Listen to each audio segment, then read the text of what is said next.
Hey guys, ayan, ready na. Ayan. Ready na ako. Hinihintay ko na lang yung isa. Ang ganda ng weather ngayon dito, pero malamig pa rin sa labas.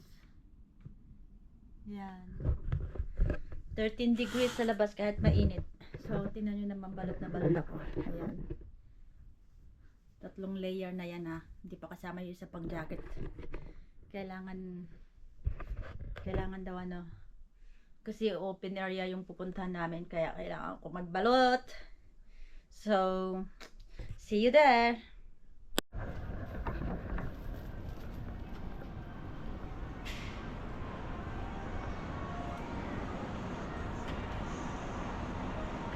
I think it must have gone to the yellow lobby. Which lobby? Okay. Okay guys, papunta na kami sa DMC. Hinintay lang namin yung driver. So we'll see you there. May is the Buddha's birthday. So Buddha's birthday is designated as the national holiday, as well. So yan guys, kami sa may DMC.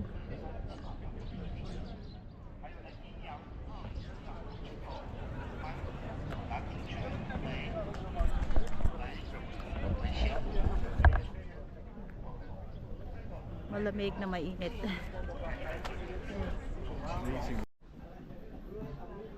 Ito yung old train here. Yan.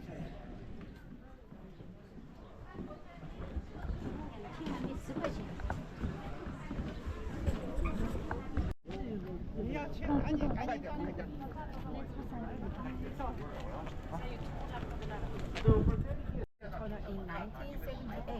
the Southern Limited Line is a little crooked toward this. Comes from North Korea. It meets Han River, which comes from Seoul and flows to the West Sea of Korea together. And on the left, because this is moving to South Korean government to North Korean government, we have a transit. The DMZ, the sound is very serious. Life goes on. So people lives in there. It's amazing, is it? And then we have some special control zone. It is called the civilian control zone. So this civilian control zone exists between the DMZ. So guys, nandito kami sa may border ng North Korea and South Korea, DMZ. Ayan. So very exciting. Masyadong malamig nga lang. Daming tao. Tourist area. So guys, ito yung tinatawag nila na Freedom Bridge. Between North and South Korea yata to. Yan. So ngayong close, hindi kami pwede magpunta dyan.